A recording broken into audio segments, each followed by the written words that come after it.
video, I want to give you 4.5 things that if you want to be the best man, you need to have these in place.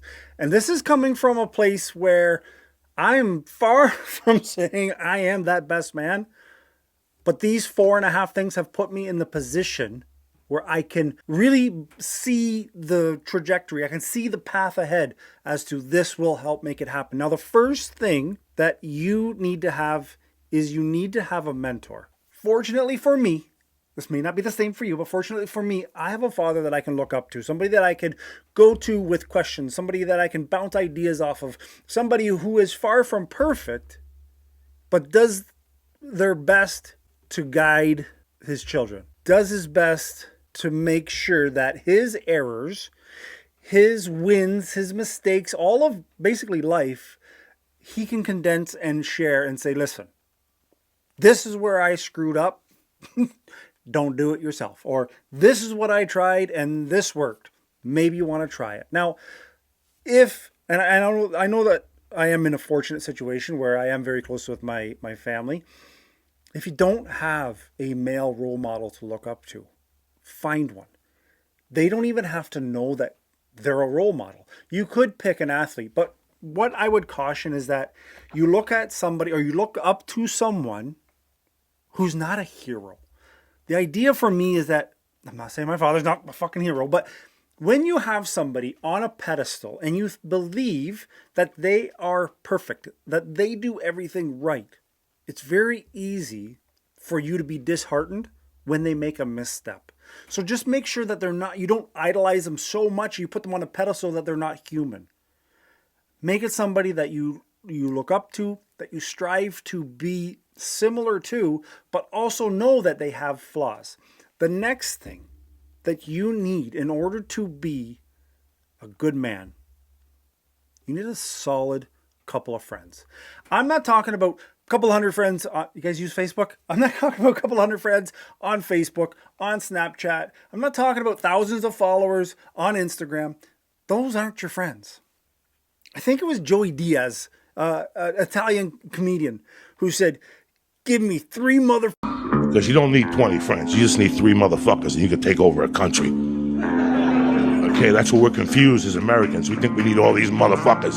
You give me 3 bad motherfuckers and you're finished. You understand me? I laugh at that, but it's really all you need. You need 3, at most 3 motherfuckers who have your back. But not just like, I know when I was younger, I had a group of friends and it was like, they have my back, we're ready to fight. Well, back in the day, you get young and foolish and drinking too much and you start getting into bar fights and stupidity. I'm talking about growing up. I'm talking about having guys in your corner that you can talk to, that you can reminisce with, that you can lean on for guidance, lean on for support. Even if you don't talk, just that you can just get out of your situation and go hang out, grab a beer, shoot the shit. If you're in a financial bind, I'm not about loaning out monies, but I've monies. I'm not about loaning out money to anybody really, but I've got my few that I know when they need something, I want to make sure I'm there to help. So find yourself 3 motherfuckers, 3 solid dudes that you can go and take over a small country with. The next thing you need, and this is point 3, this is number 3, but also 3.5. This may come off as controversial.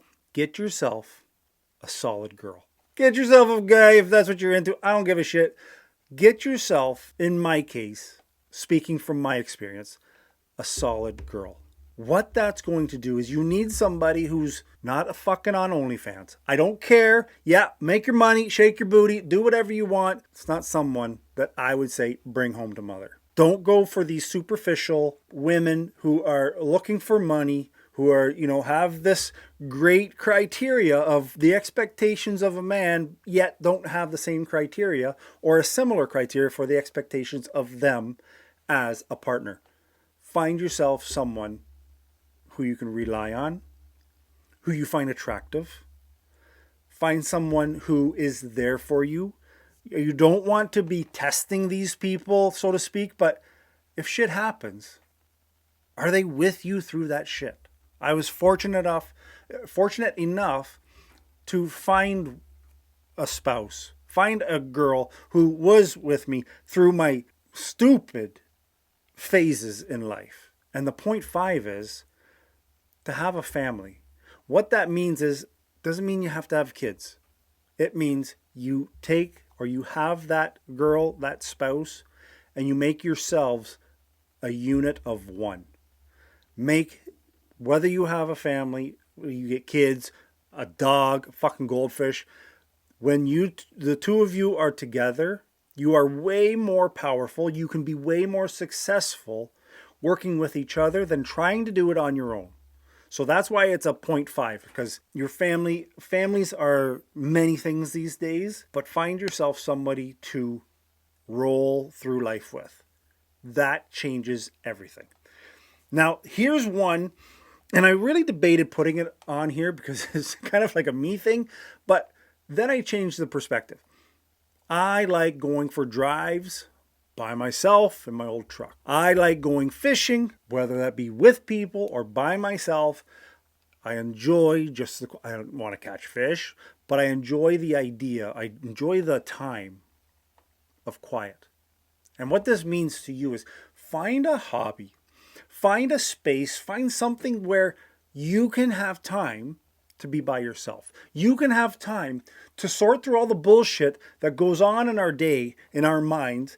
Just find the time to fucking break that shit down so that when you're done your drive, you're done your fishing trip, golfing, yoga, whatever suits you, where you can say, I've connected with myself. I've shut up enough and people aren't chirping in my ear, where I've had time to think. I've had time to digest the information that's going on around me, within me, whatever it might be. And I can just breathe. I think that's a huge one. You know, you want to be able to get to a point where chaos is happening everywhere all the time. What is your outlet? And if you said drugs, alcohol, destructive things, I'm going to ask you, just be honest with yourself. Is that helping? I don't know that it would. I've gone the drinking path, not crazy, but where I've had more than I should, and that partly was because of stress. Trust me, that doesn't help in the long term. But find that activity where you can just get your thoughts clear. These are all things that I feel will help you, have helped me on the path to becoming better. Perfect? Fuck, good luck. But better. I'm significantly better than I was 10 years ago. And I'm like double that from 20 years ago. So have these ideas, have these 4.5 things on your radar. If that's all tied up, get to this video right now. Okay, ciao.